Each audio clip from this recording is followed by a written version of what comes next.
ꯑꯍꯥꯟꯕꯃꯛꯇꯗ ꯁꯂꯥꯏ story ꯆꯦꯅꯦꯜꯒꯤ ꯃꯍꯨꯠ ꯁꯤꯟꯖꯗꯨꯅ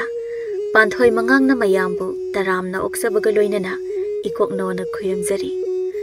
ꯉꯁꯤꯁꯨ ꯃꯍꯧꯁꯥꯒꯨꯝꯅ ꯅꯨꯡꯉꯥꯏꯔꯕ ꯐꯨꯡꯒꯥꯋꯥꯔꯤ ꯑꯃ ꯃꯤꯌꯥꯝꯒꯤꯗꯃꯛꯇ ꯄꯨꯗꯨꯅ ꯂꯥꯛꯆꯔꯦ꯫ ꯋꯥꯔꯤ ꯑꯁꯤꯒꯤ ꯃꯃꯤꯡꯅ ꯑꯩꯒꯤ ꯑꯃꯟꯕ ꯂꯝꯕꯤ, ꯋꯥꯔꯤ ꯑꯁꯤꯕꯨ ꯏꯕꯤꯔꯛꯄꯅ ꯆꯦꯡ ꯃꯩꯇꯩ꯫ ꯑꯗꯨꯗꯤ ꯃꯌꯥꯝ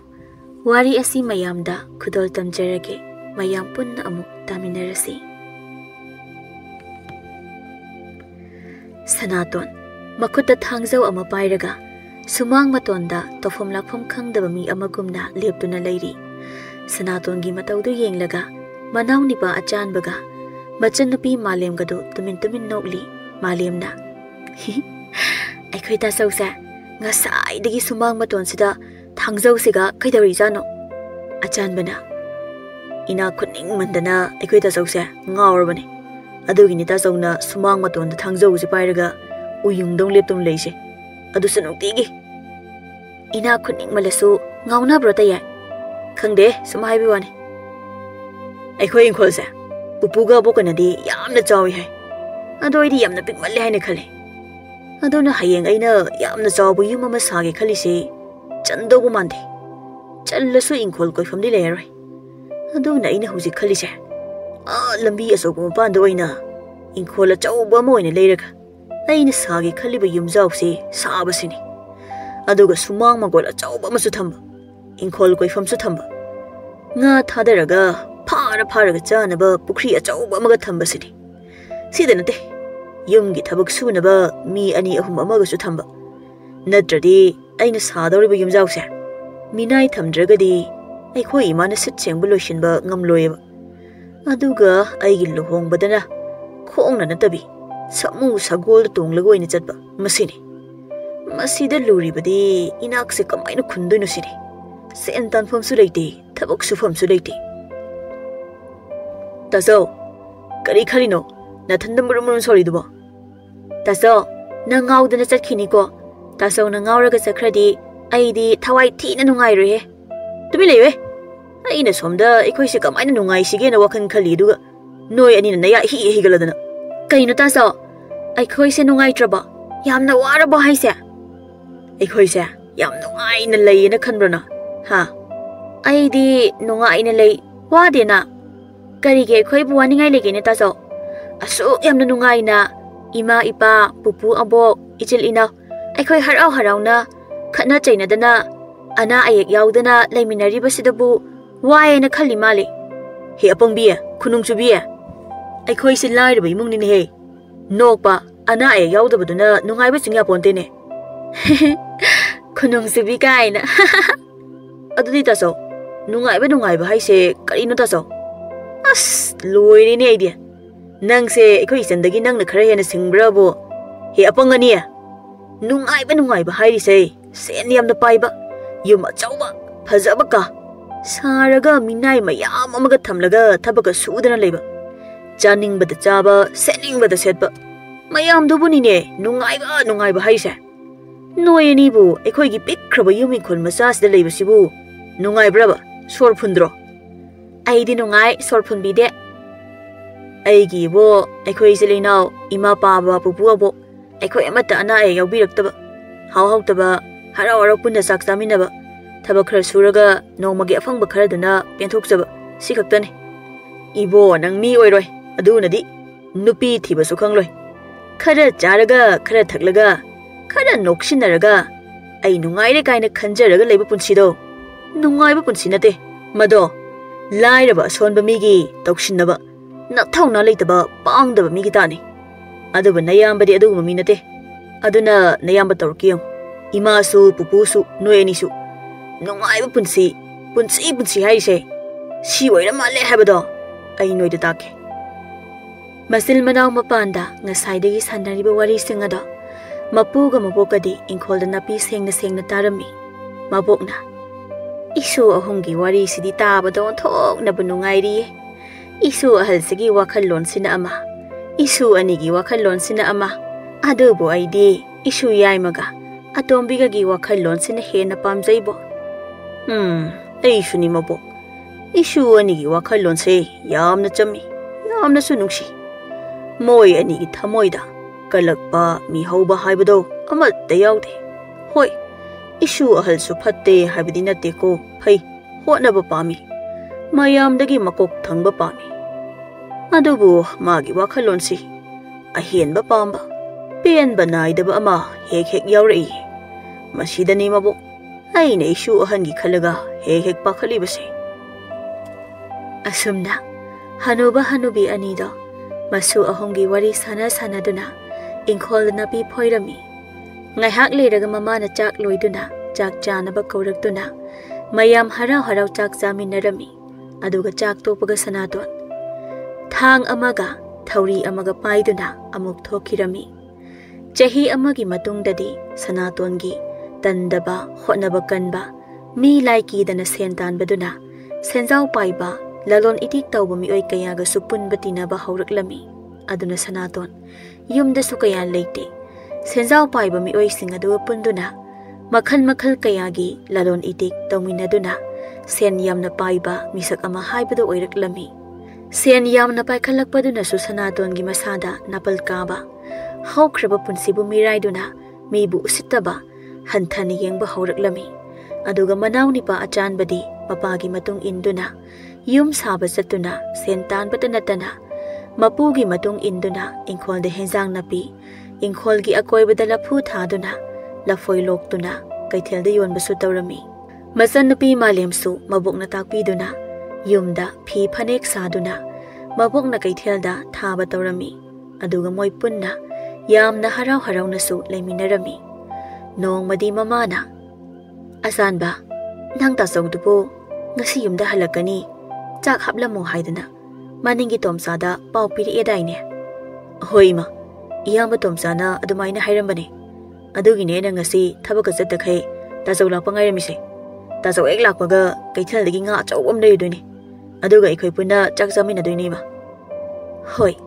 ima sunya nang tasau ga punna aikhoi sak jamina da bakuire ne aduna na sanapidi nang tasau na yum yorakpada chak la mani haidana chak mai thagat babu haukrabani adoirabadi ma ai nga leurage tasau na yum yorakpaga jamina naba hoi hoi leithuro napasu ngasidi thabak suroi haibani aduna la ani napasu adudi ima ai kaithelda nga leba chatle ko ima pupuga bokada ngasidi ingkholda thabaka surano na hairamu ko ima hoi hoi asan ba mayamba laklaga jamina naba nga leba kaithelda jatkhi mahak jatkhi baga mayamba sanaton tha kharagi matungda yumda halaklami hai ibema nang ta sau yumda hale ni he mai puthorau ne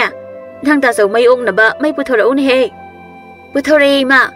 pupu abo ta sau hale e la o pupu abo mapu ga mapu ka da ha isu ahal lang phai dagi hale e ba o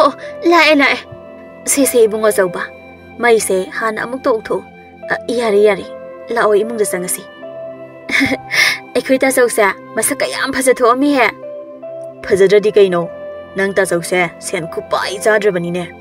adoima ekhoi sanbadi kaida leikrage udina aduga pabana kaida sakraba nanauni pa do ngasai khei nang halakpa ngai jarambani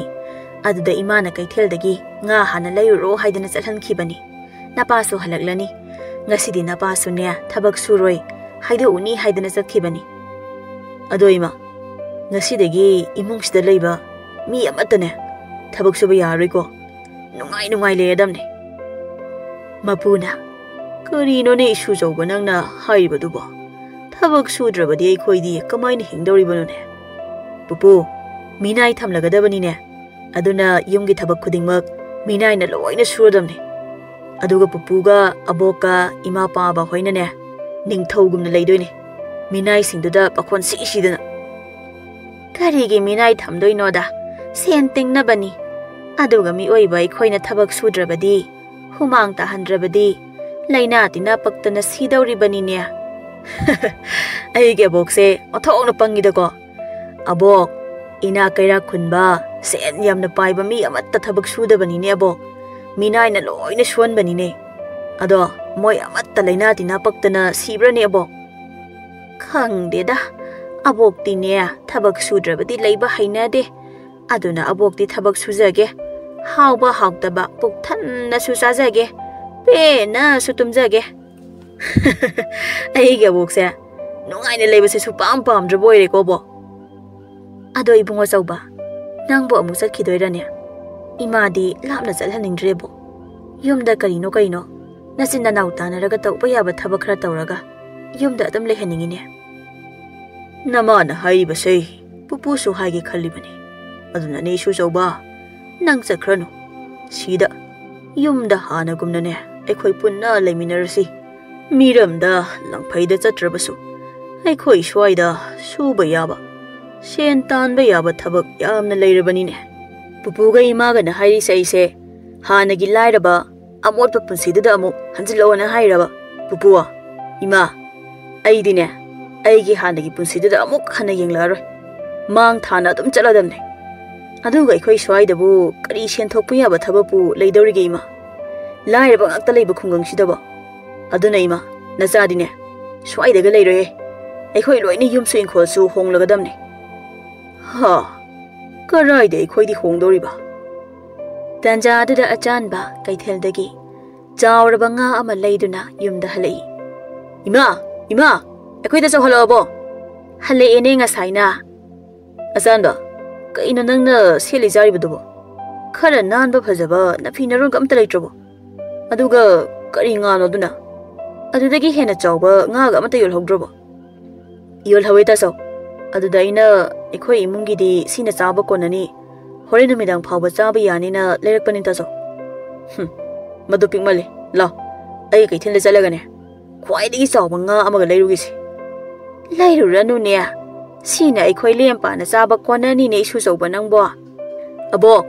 konaro haibagi wana teda. Khundaga khwaidagi chawba nga do yalaga chatningbagi wani. Aduga mi singsina chaningdanaga yengnabado. Adu pambe wani. Lawa sanba kaithelda khwaidagi chawba sarengdo. Adu oina leiragane yalaga lakse. Hai nayambase sel thampham leitakai pairabani ne. Aduga taso aina leirakliba nga sina kamai tawba. Adubu kana zadino hauri lambi da thengnaba mi kana dano piramlo. Mayamba Sanatongi wadu taraga ajanba mabukning nungsibagumna tawi. Adubu mayamba na haiba induna kaithelda amuk chatkirami. Aduga Sanatongi honglamliba wangang sangang maong matawdo. Mama mabok mapu amadi machanupi malemna thawai yamna nungaitaba haibadu oirami. Asumna Sanatona kaithelda yaubaga wazaw ngangduna chauraba sareng ama leiduna amuk halaklami. Aduga thangnaba khungi misingna Sanaton ubada harauduna kaungang tawrapadasu Sanatona wazaw ngangduna napal tawduna pakhum-pirami. Aduna khulgi misingna Sanatonda sawningba nungaitaba kaya phawrami.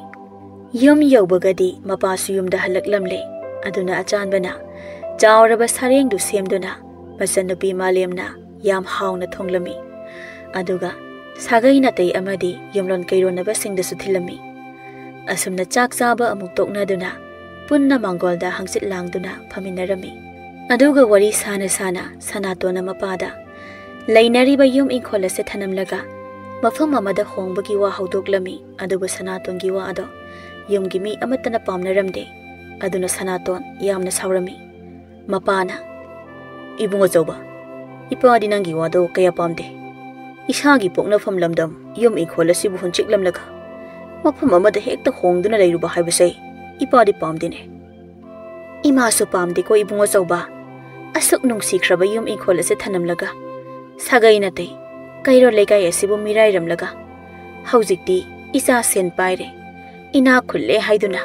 hunchek lamlaga lapna khul hongduna chatkibado imasu pamde hairibasini. Khulngi misingnasu isana kanna honajaduna mai pakpa sen paiba mi ama oirakpada loina haraunaribanine. Aduda sunate isa se mayana pa oizarage haidana hairakpa misu yamna yauribani ko. Taning de ma ekhoi khulngi misingi tatpato ekhoi imungdadi tawrkanoyo. Moina khalise engonda leiradi moigi macha masudo nungairani maharani dawna leirani langfoida kaida sapa fanglani madu khangdana imada ta tawribanine. Sakta singduga aduna nine aina khulasida leiningde hongkhrasi hairisi. ꯑꯗꯨꯝ ꯍꯥꯏꯅ ꯍꯥꯏꯒꯅꯨꯅꯦ ꯏꯁꯨ ꯆꯧꯕ ꯅꯪꯕꯣ ꯈꯨꯜ ꯂꯩꯀꯥꯏꯁꯤꯒꯤ ꯃꯤꯁꯤꯡ ꯑꯁꯤꯅ ꯑꯩꯈꯣꯏꯒꯤ ꯏꯃꯨꯡ ꯑꯁꯦ ꯌꯥꯝꯅ ꯊꯥꯖꯅ ꯊꯛꯁꯤ ꯈꯥꯁꯤ ꯂꯩꯅ ꯆꯠꯂꯤꯕꯅꯤꯅꯦ ꯏꯁꯨꯅ ꯌꯨꯝꯗ ꯍꯜꯂꯛꯑꯅꯤ ꯍꯥꯏꯅ ꯇꯥꯕꯗ ꯈꯨꯜꯒꯤ ꯃꯤꯁꯤꯡꯁꯨ ꯍꯔꯥꯎꯅꯔꯤꯕꯅꯤꯅꯦ ꯃꯁꯤ ꯄꯨꯝꯕ ꯑꯩꯈꯣꯏꯅ ꯃꯤꯉꯣꯟꯗ ꯀꯥꯏꯗꯕ ꯊꯥꯖꯕ ꯃꯥꯡꯍꯟꯗꯕ ꯑꯃꯗꯤ ꯅꯆꯤꯟ ꯅꯅꯥꯎ ꯑꯍꯨꯝꯅ ꯅꯨꯡꯁꯤꯅꯕ ꯊꯛꯁꯤ ꯈꯥꯁꯤ ꯂꯩꯅꯕꯗꯨꯅꯅꯤꯅꯦ ꯑꯆꯥꯟꯕꯅ ꯑꯗꯨꯕꯨ ꯄꯨꯄꯨ ꯉꯁꯤꯗꯩꯗꯤ ꯈꯨꯜꯁꯤꯒꯤ ꯃꯤꯁꯤꯡꯅ ꯑꯩꯈꯣꯏꯗ ꯅꯨꯡꯁꯤꯕ ꯊꯥꯖꯕ ꯊꯝꯂꯤꯁꯦ ꯈꯔ ꯍꯟꯊꯔꯅꯤ ꯑꯗꯨꯗꯤ ꯀꯔꯤꯒꯤꯅꯣ ꯏꯁꯨ ꯌꯥꯏꯃ ngасai tasauga igana kaithal dagi sareng yalaga lakpada khulgi misingna tasaubu icham chamna korokpa wari sarakpa phagi tawrokpada aikhoi tasauna karim ka thaina duna yam hanthana tawkhibani pupu ha aseng ni isu chauba nanaw ni pan haibu wasiba pupu mida yenglaga aisu sakhar ka khibani da aina sareng achauba mai yalaga lakpadu ubada khulgi mising sinaba kalaktana chaningdana aingoda ta tarokpagi wani mada asanbana di pangmanina khangdabaduda aingoda asanbana saujabai wani ado pupu aikhoina khunna kari khankhini kari hairakani na kibagi mathau tadreda hojikti na sunupa sanaton se ijam jamba sanaton natrabani ne pupu khun sima leiba ngamlaba na su ahani ne hojikti khullasegi mipum khudingmak pupuga aboka pabaga imaga gi makhada ꯑꯩꯈꯣꯏꯒꯤ ꯋꯥꯇꯥꯗꯨꯅ ꯂꯩꯔꯒꯗꯕꯅꯤꯅꯦ ꯏꯁꯨꯁꯦ ꯌꯥꯝꯅ ꯅꯨꯡꯁꯤꯕꯣ ꯃꯥꯒꯤ ꯋꯥꯁꯦ ꯇꯥꯅꯤꯡꯂꯛꯇ꯭ꯔꯦꯗ ꯂꯪꯐꯩꯗ ꯆꯠꯄꯗꯒꯤ ꯀꯩꯅꯣꯃ ꯇꯧꯔꯝꯃꯦ ꯁꯦꯟꯕꯨꯗꯤ ꯄꯥꯏꯔꯦꯕꯣ ꯃꯀꯣꯛꯁꯤꯗꯤ ꯁꯟꯊꯤ ꯍꯥꯜꯂꯒ ꯂꯥꯛꯑꯦ ꯑꯗꯨꯅꯤ ꯃꯣꯏ ꯃꯄꯨ ꯑꯩ ꯏꯪꯈꯣꯜꯗ ꯆꯪꯂꯒꯦꯍꯦ ꯏꯪꯈꯣꯜ ꯃꯈꯣꯡ ꯁꯣꯝꯗꯧꯕ ꯌꯥꯝꯅ ꯂꯩ ꯑꯗꯣ ꯏꯃꯥ ꯄꯥꯕ ꯄꯨꯄꯨ ꯅꯣꯏ ꯀꯔꯤ ꯈꯜꯂꯤꯕꯅꯣ ꯑꯩꯈꯣꯏꯒꯤ ꯊꯥꯏꯅꯒꯤ ꯄꯤꯁꯛ ꯄꯤꯛꯄ ꯏꯪꯈꯣꯜ pisak pikpa yumsida adum lekhise haibro natraga ina kaira khunba yamna leiba mafamda hongkalaga fajaraba chaurba yumama saraga minnaiga thamdana haw bada saraga leminarosi haibro karino ima paba pupuina khalise pupuga na pokadi aigi yumi kholase thadoklamlaga ne malemgi khwaidigi nungaiba mafam amada chasi hairabasu aidi sungchat chatloiko थाइनगी वखलोनी ने पाब इमाना यारदी पुपुगा बोगसु सोइदना यारकनी अदुना पाबगा इमागदी नचाइगी वासा अमुक्तदी याउदना नपागा एगदी नंग पुपु अबोकना लेबा मफमदा अदुम लेगनी ने इबुंगो चौबा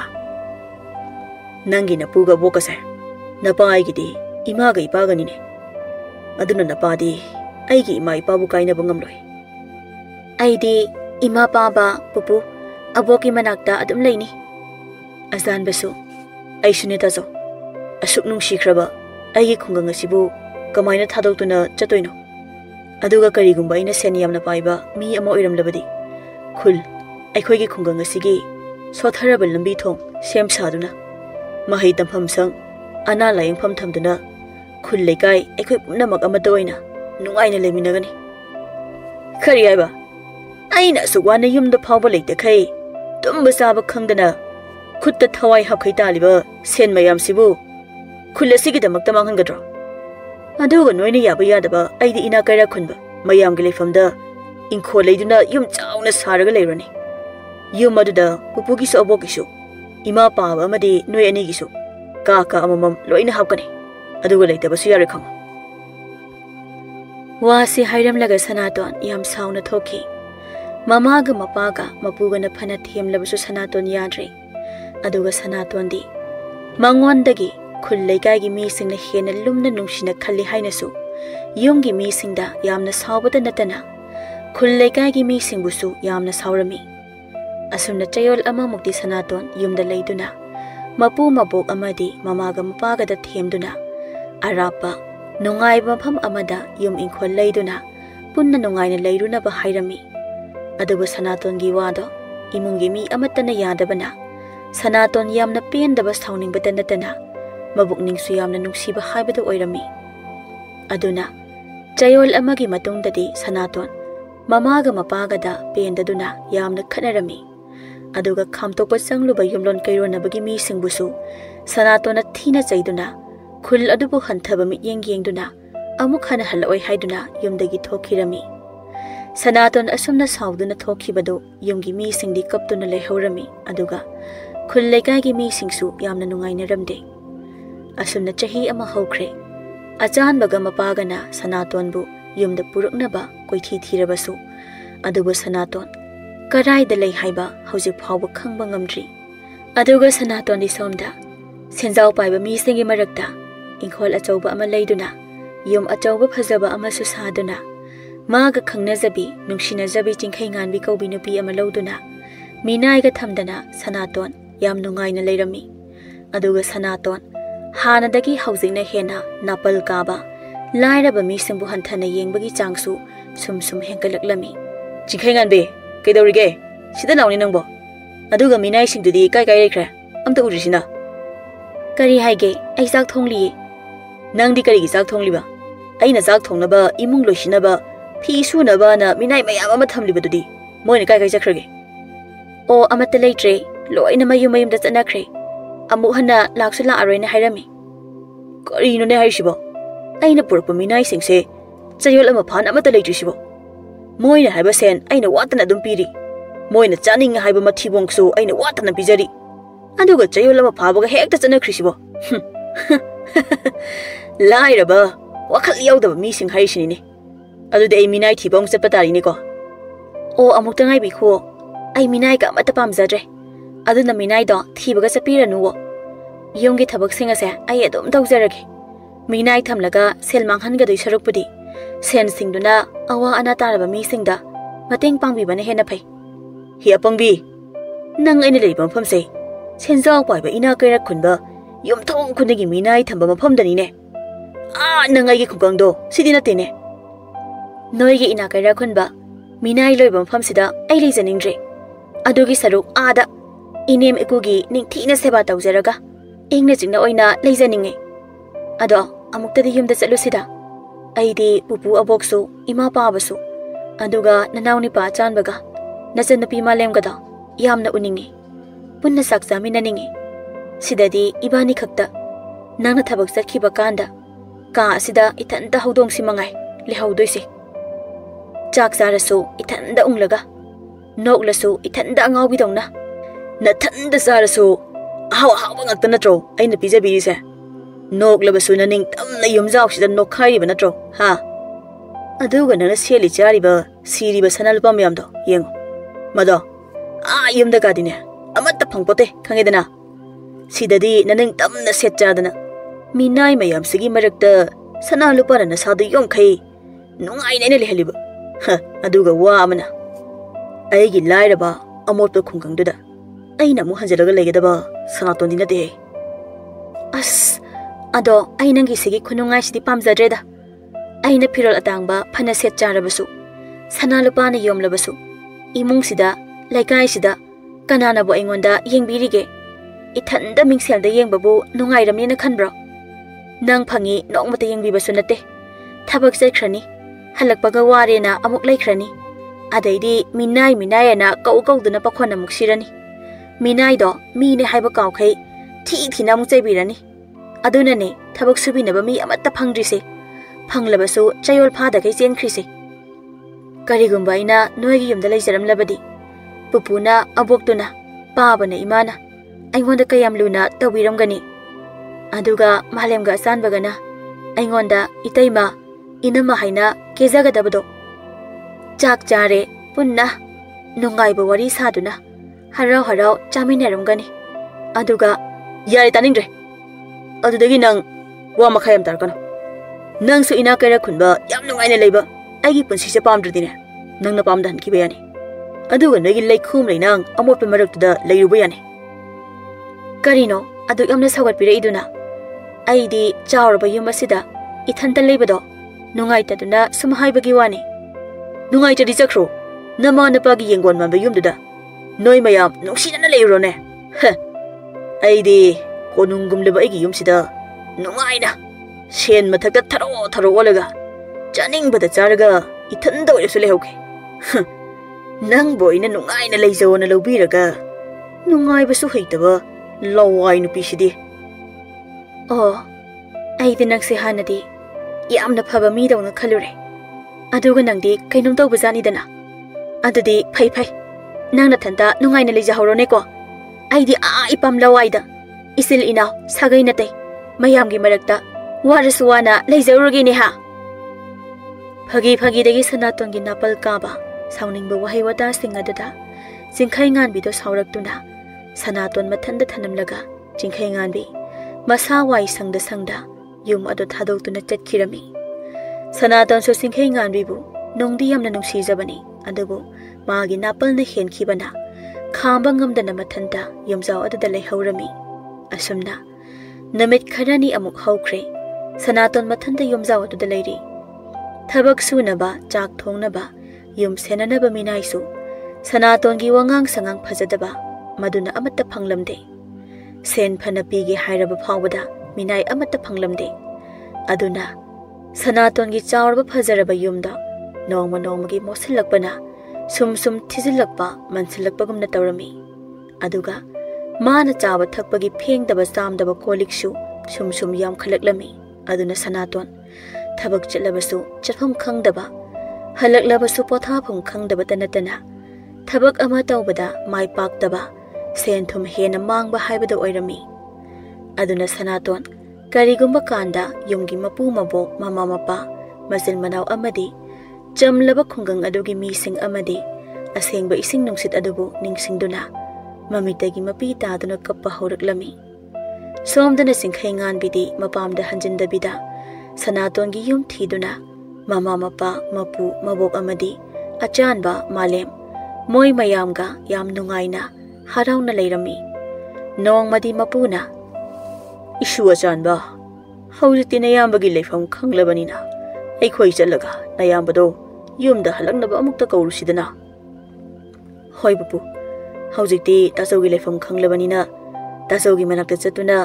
तासौबु युमदा हलकनबा हायरसे अदो बपु अखोय ma'am चत्रसु अई थंदा चलगा कौरसु यानिदा यागद्रानी इशुआ नंगना हाइरिबदुबो याबु यारकलबदी फै इमौसु अंगांग उनबगी नुमित सुरकलबनिना माना yum असिदा लैबा हाइबसे यामना मरु ओय इमौनसु यामना हराउजबा ओयगदौरिबनी अदोदी हयेंग अयुक हेक्ता नयामबा कौबा नंग चलुरोने होय अबो हयेंग अन्ने हेक्ता चलगे अबो अदुगा ताचौगा पुन्ना हलगे मालेमना ऐसलाके दना तय अमुका ऐसलाके दना तय ममाना नंगदी चलनो इबेमा ननमगी मनाक्ता ननमगा अदुम लेमिनो मपाना अदुबुने नंग तासौदो अनमदी कनबनिको तासौना Anam कंदना कयाम कंदुना पाबा अइना ngamnaba hayeng chalaga themduna puroke पाबा असमना नोंग हेक nganbaga अचानबा मयामबा सनातोनगी लेफम ताना मयामबा कौबा चलमी सनातोन सु थबक चतना मथंता चावरबा युमदुदा इमुंगा पुंचाई चाइरगा फमुंगदा हिप्तुना लेरमी करिगिनो अहिना ngasi अइगी हौख्रबा पुंसिबु निंगसिंग लगा कपलिबदे अइगी इनाक्ता चावरबा युम यामलबा सेन मखोय फना लेदुनासु अइना नुंगाइफम सुखंग खंगद्रिसिना करिगे पुंसिसे इनाक फना खुल्लबसु सेन फना यामना पाइरबसु इतंता हिंगबा यारमद्रबको पुपु अबो इमा पापा अचानबा माले ngasi de yamna ware ne noi aibu sukning ningsingdrabo natraga ayamuk yumda halasira aduga igi chingkhai ngan bibusu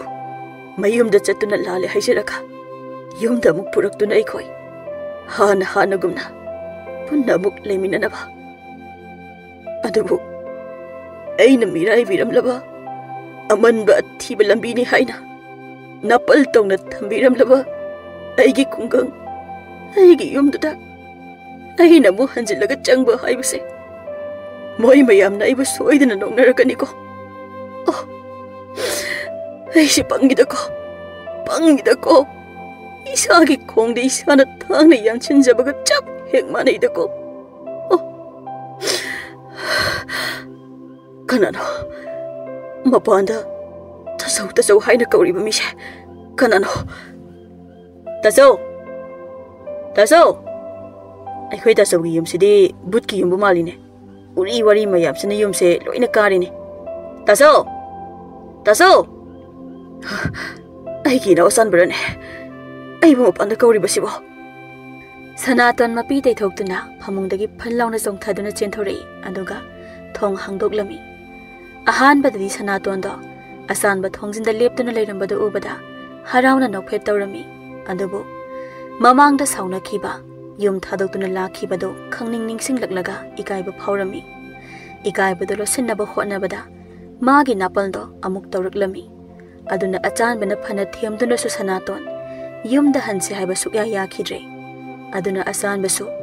ꯃꯃꯤꯠꯇꯒꯤ ꯃꯄꯤ ꯇꯥꯅ ꯃꯊ꯭ꯋꯥꯏ ꯅꯨꯡꯉꯥꯏꯇꯅ ꯌꯨꯝꯗ ꯑꯃꯨꯛ ꯍꯟꯈꯤꯔꯝꯃꯤ ꯑꯆꯥꯟꯕꯅ ꯍꯦꯛ ꯍꯟꯈꯤꯕꯒ ꯁꯅꯥꯇꯣꯟ ꯌꯨꯝꯗ ꯍꯟꯅꯤꯡꯕꯅ ꯀꯛꯉꯥꯎꯅꯗꯨꯅ ꯏꯃꯨꯡꯗꯨꯗ ꯀꯣꯏꯆꯦꯟ ꯆꯦꯜꯂꯝꯃꯤ ꯀꯔꯤꯅꯣ ꯑꯩꯅ ꯇꯧꯔꯤꯕꯁꯤꯕꯣ ꯑꯩꯕꯨ ꯑꯩꯒꯤ ꯏꯅꯥꯎꯅꯨꯄꯥꯅ ꯌꯨꯝꯗ ꯍꯜꯂꯁꯤ ꯇꯥꯆꯧꯑꯅ ꯀꯧꯕ ꯂꯥꯞꯅ ꯂꯥꯛꯂꯒ ꯑꯩꯅ ꯀꯔꯤꯒꯤ ꯆꯠꯇ꯭ꯔꯤꯅꯣ ꯑꯗꯨꯒ ꯀꯔꯤ ꯑꯩꯒꯤ ꯆꯤꯡꯈꯩ ꯉꯥꯟꯕꯤꯁꯨ ꯑꯩꯒꯤ ꯌꯨꯝꯗ ꯂꯩ ꯑꯉꯥꯡ ꯎꯅꯕꯒꯤ ꯃꯇꯝꯁꯨ ꯅꯛꯁꯤꯜꯂꯛꯂꯦ ꯍꯥꯏꯕ 이나오누빠기 마tung 이내라가 쩌쩌름거다보니다코 빵이다코 이세 빵이다 아이 통간 돌아가 아무도 예무게 아산바도 어묵 락브라 하이나 어묵 할라바디 파니다 아산바다 할라라이네 아이나 파자나 와리 사키드레바 hꯧꯖꯤꯛꯇꯤ ꯌꯨꯝꯗ ꯑꯃꯨꯛ ꯍꯟꯕ ꯑꯩ ꯁꯨꯛꯉꯝ ꯉꯝꯒꯗꯕ ꯃꯥꯟꯗ꯭ꯔꯦꯗ ꯅꯠꯇ꯭ꯔꯒ ꯑꯩꯕꯨ ꯁꯥꯎꯖꯤꯟꯅꯔꯒ ꯌꯨꯝꯗ ꯍꯜꯂꯁꯤꯔꯅꯦ ꯑꯩ ꯀꯣꯛꯀ ꯂꯣꯏ ꯆꯥꯏꯔꯦꯗ ꯑꯩ ꯁꯅꯥꯇꯣꯟ ꯇꯧꯐꯝ ꯂꯥꯛꯐꯝ ꯈꯪꯗ ꯃꯁꯥ ꯃꯊꯟꯇ ꯄꯣꯔꯣꯛ ꯆꯥꯛꯅ ꯂꯩꯍꯧꯏ ꯁꯣꯝꯗꯅ ꯑꯆꯥꯟꯕ ꯌꯨꯝꯗ ꯌꯧꯕꯒ ꯃꯊ꯭ꯋꯥꯏ ꯌꯥꯝ ꯅꯨꯡꯉꯥꯏꯇꯅ ꯃꯌꯥꯝꯗ ꯋꯥꯔꯤ ꯂꯤꯗꯨꯅ ꯇꯝꯂꯝꯃꯤ ꯑꯆꯥꯟꯕꯒꯤ ꯋꯥꯗꯨ ꯇꯥꯔꯒ ꯃꯄꯨꯒ ꯃꯄꯣꯛꯀꯗꯣ ꯋꯥꯈꯜ ꯑꯃ ꯈꯜꯂꯛꯂꯝꯃꯤ ꯑꯗꯨꯅ ꯆꯌꯣꯜ ꯑꯃꯒꯤ ꯃꯇꯨꯡꯗ ꯑꯆꯥꯟꯕꯗꯣ ꯁꯅꯥꯇꯣꯟꯒꯤ ꯃꯅꯥꯛꯇ ꯑꯃꯨꯛ ꯊꯥꯔꯝꯃꯤ ꯑꯆꯥꯟꯕꯅ ꯃꯌꯥꯝꯕ ꯁꯅꯥꯇꯣꯟꯒꯤ ꯃꯅꯥꯛ ꯍꯦꯛ ꯌꯧꯕꯒ ꯁꯅꯥꯇꯣꯟꯗ ꯑꯆꯥꯟꯕꯅ ꯃꯄꯨꯒ ꯃꯄꯣꯛꯀꯗꯣ ꯁꯤꯔꯦ ꯍꯥꯏꯅ ꯄꯥꯎ ꯇꯝꯂꯝꯃꯤ ꯑꯗꯨꯒ ꯄꯥꯎꯁꯤ ꯍꯦꯛ ꯇꯝꯕ ꯂꯣꯏꯕꯒ ꯑꯆꯥꯟꯕ ꯑꯃꯨꯛ ꯆꯠꯈꯤꯔꯝꯃꯤ ꯑꯆꯥꯟꯕꯅ ꯍꯦꯛ ꯆꯠꯈꯤꯕꯒ ꯁꯅꯥꯇꯣꯟ ꯌꯥꯝꯅ ꯀꯞꯂꯝꯃꯤ ꯑꯗꯨꯒ ꯃꯐꯤ ꯃꯔꯣꯜ ꯌꯣꯝꯗꯨꯅ ꯌꯨꯝꯗ ꯀꯞꯇꯨꯅ ꯂꯥꯛꯂꯝꯃꯤ ꯁꯅꯥꯇꯣꯟꯅ ꯌꯨꯝ ꯍꯦꯛ ꯌꯧꯕꯒꯗꯤ ꯃꯄꯨꯒ ꯃꯄꯣꯛꯀꯗꯣ ꯃꯥꯡꯒꯣꯜꯗ ꯐꯝꯗꯨꯅ ꯁꯅꯥꯇꯣꯟꯅ ꯌꯨꯝꯗ ꯍꯜꯂꯛꯄ ꯉꯥꯏꯗꯨꯅ ꯂꯩꯔꯝꯃꯤ ꯃꯗꯨ ꯎꯕꯗ ꯁꯅꯥꯇꯣꯟ ꯏꯉꯛꯉꯛꯅ ꯀꯞꯇꯨꯅ ꯆꯦꯟꯁꯤꯟꯗꯨꯅ ꯃꯄꯨꯒ ꯃꯄꯣꯛꯀꯗ ꯀꯣꯟꯗꯨꯅ ꯀꯞꯂꯝꯃꯤ ꯁꯅꯥꯇꯣꯟꯒꯤ ꯃꯇꯧꯗꯨꯗ ꯃꯕꯣꯛꯀ ꯃꯄꯨꯒꯅ ꯁꯅꯥꯇꯣꯟꯕꯨ ꯅꯨꯡꯁꯤꯅ ꯐꯖꯅ ꯊꯦꯝꯕꯤꯔꯝꯃꯤ ꯑꯗꯨꯒ ꯃꯃꯥꯒ ꯃꯄꯥꯒꯁꯨ ꯊꯣꯛꯂꯛꯇꯨꯅ ꯁꯅꯥꯇꯣꯟꯕꯨ ꯅꯨꯡꯁꯤꯅ ꯋꯥꯔꯤ ꯁꯥꯕꯤꯗꯨꯅ ꯆꯤꯡꯈꯩ ꯉꯥꯟꯕꯤꯒꯁꯨ ꯎꯅꯍꯜꯂꯝꯃꯤ ꯑꯆꯥꯟꯕꯒ ꯃꯥꯂꯦꯝꯒꯁꯨ ꯃꯌꯥꯝꯕꯅ ꯌꯨꯝꯗ ꯍꯜꯂꯛꯄꯗ ꯍꯔꯥꯎꯔꯗꯨꯅ ꯀꯩꯊꯦꯜꯗ ꯆꯦꯟꯗꯨꯅ ꯉꯥ ꯑꯆꯧꯕ ꯑꯃ ꯂꯩꯔꯝꯃꯤ ꯑꯗꯨꯒ ꯌꯥꯝ ꯍꯥꯎꯅ ꯊꯣꯡꯗꯨꯅ ꯄꯨꯟꯅ ꯅꯣꯛꯃꯤꯟꯅꯗꯨꯅ ꯍꯔꯥꯎꯅ ꯆꯥꯃꯤꯟꯅꯔꯝꯃꯤ ꯑꯁꯨꯝꯅ ꯅꯨꯃꯤꯠ ꯈꯔꯅꯤꯒꯤ ꯃꯇꯨꯡꯗꯗꯤ ꯁꯅꯥꯇꯣꯟ ꯑꯃꯗꯤ ꯆꯤꯡꯈꯩ ꯉꯥꯟꯕꯤꯒꯤ ꯃꯆꯥꯅꯨꯄꯥ ꯑꯃꯁꯨ ꯐꯪꯖꯔꯝꯃꯤ ꯑꯗꯨꯅ ꯁꯅꯥꯇꯣꯟ ꯌꯥꯝꯅ ꯍꯔꯥꯎꯕꯇ ꯅꯠꯇꯅ 마기 아라빠다 레이바 염 인콜라도 연톡두나 마기 아생바 콩강 아두다 아나 라잉상 아마디 마히 탐팜상 아마가 사비두나 사나톤 미야옹기 미농시 아마디 용기 미싱가 얌 누가이나 하라우나 레키라미